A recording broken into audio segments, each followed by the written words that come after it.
Good morning, dear colleagues. It's going on noon here in Indiana, and it's Thursday, and I'm a little bit concerned about the lack of participation in the forums so far this week, given that your initial responses are due in a little over 12 hours. So I think it's a possibility that some of you may be feeling a little overwhelmed by the workload, and so I wanted to offer some advice about how a successful student negotiates uh, readings and textbooks and things like that, not just a literature text, but any text you might pick up. What I'm going to say falls under the rubric of working smarter, not harder. One of the best survival skills for any college student is to learn how to utilize your time most efficiently. And unfortunately, we don't always teach that in college or in secondary school. So here's some advice that might be useful. I've got my little list here. First off, I got to tell you though, it's a literature class, and what we do in literature classes is we read a lot of literature.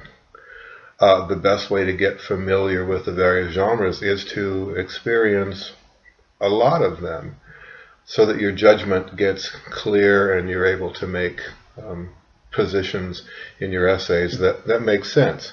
So you're going to be reading a lot. There's no way around that. I think the typical expectation for a class of this type, an introductory literature class, is probably 100 pages a week or so.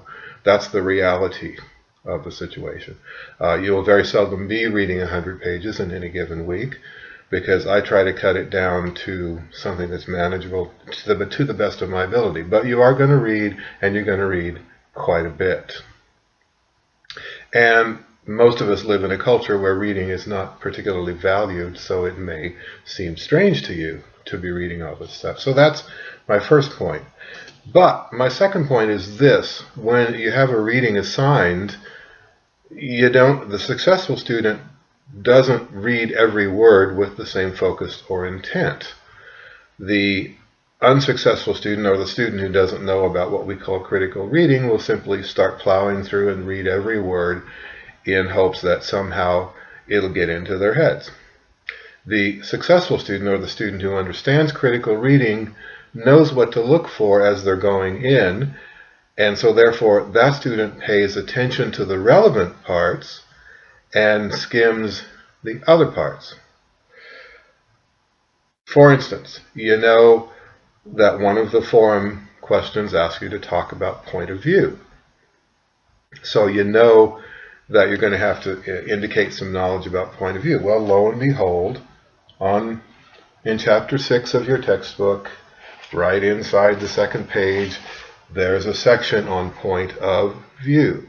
So if I knew I was going to have to talk about point of view, I'd go there and I'd notice that headline that says point of view, and I would read that section carefully.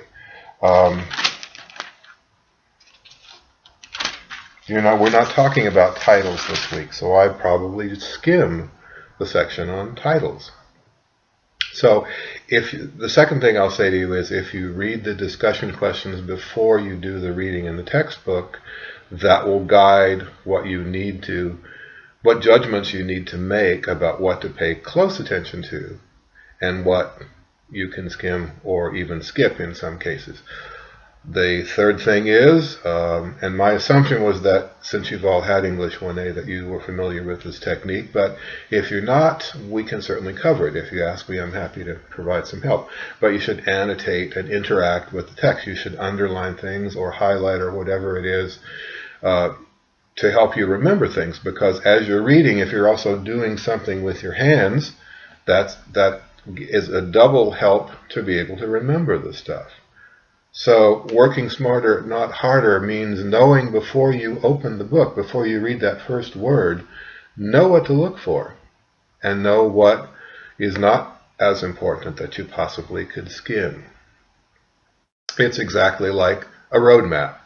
You take off to go to Fresno, and you know that there's construction on the 5. Well, you're going to allow time for that, because that knowledge will prepare you to deal with the eventuality. It's a stupid analogy, but it works. The other thing I want to say to you about the forums is that I'm not looking for answers that I'm going to judge to be right or wrong. These are discussions. These are a chance to explain our knowledge to each other, expound our knowledge to each other, and expand our knowledge to each other so that we all learn more by talking to each other. That's a requirement of the state of California's regulations about online classes. We have to do it. But it's also the only way to learn. So don't be afraid that I'm going to come in and say, oh, that's a wrong answer. No, I'm not. I'm going to say, that's interesting. Could you say more? Or let's ask somebody over here. They're discussions. They're not tests. They're not quizzes. They're not checking your comprehension of the material. They're checking your willingness to discuss what you have read. So that's a third or fourth thing to deal with the forums. See if there's anything else. So what you should do is before you start, and every week will be pretty much the same, before you start the assigned reading in the textbook, read the discussion questions so you know what you're supposed to be paying attention to. And that will help you reduce the amount of reading considerably. The other thing is, there are 3 discussion questions this week. It says pick a story from the anthology.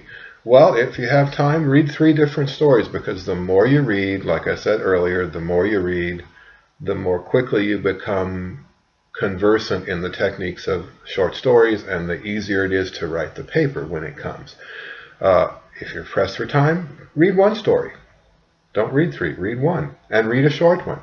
There are all kinds of ways to manage the assignments without throwing your hands up in disgust and simply quitting. 2 other things.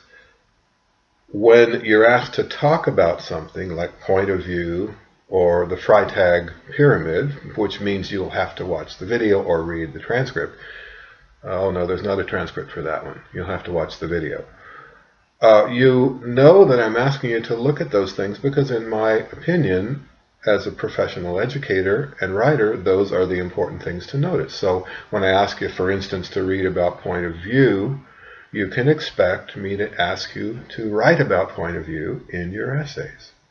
It would be unreasonable for me to ask you to write about something I haven't asked you to read about before. Reading always leads to writing. So when I ask you to read certain things in the textbook, that's a clue, which again the successful student will recognize the code. That's the clue that will tell you, okay, this needs to come back somehow in my essay. The last thing I'll tell you today, I hope all that information was useful. It's the way students get through the complex world of higher education without making themselves crazy. The last thing I'll tell you about is discussions like the forum and other sorts of fairly heavy reading assignments are going to be mandated by the state of California, the Consortium for Online Education. To be honest with you, in the past, some of my colleagues at COD and myself even occasionally were a little bit guilty of making light versions of our online classes that were, less rigorous versions of our face-to-face classes. And frankly, we got dinged about it by the accreditation committee fairly severely. And they said, you're going to have to make your online classes equal to your face-to-face classes, or else you're going to possibly lose your ability to teach online at all.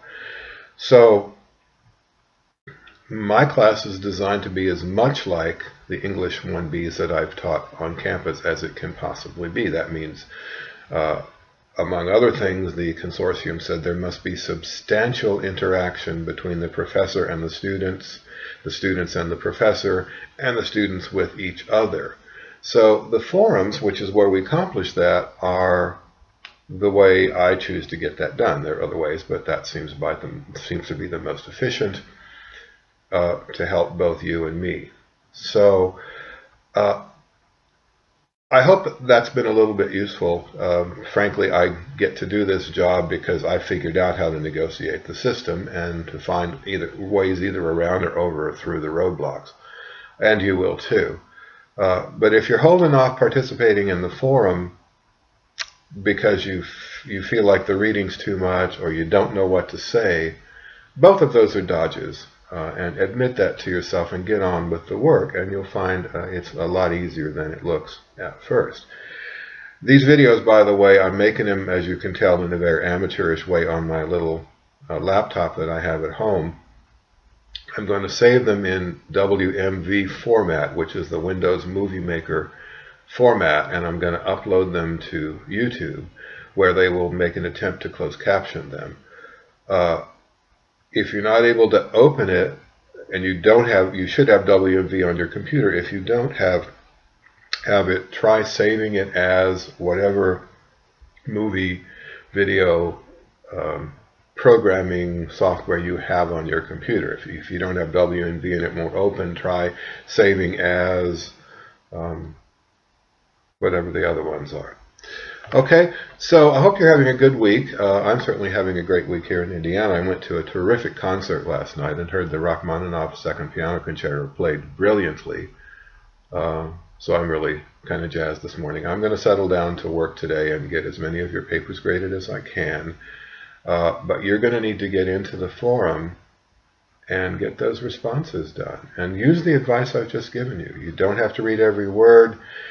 You look at what's important, and what's important is the subject of the questions in the forum. That's not difficult to figure out.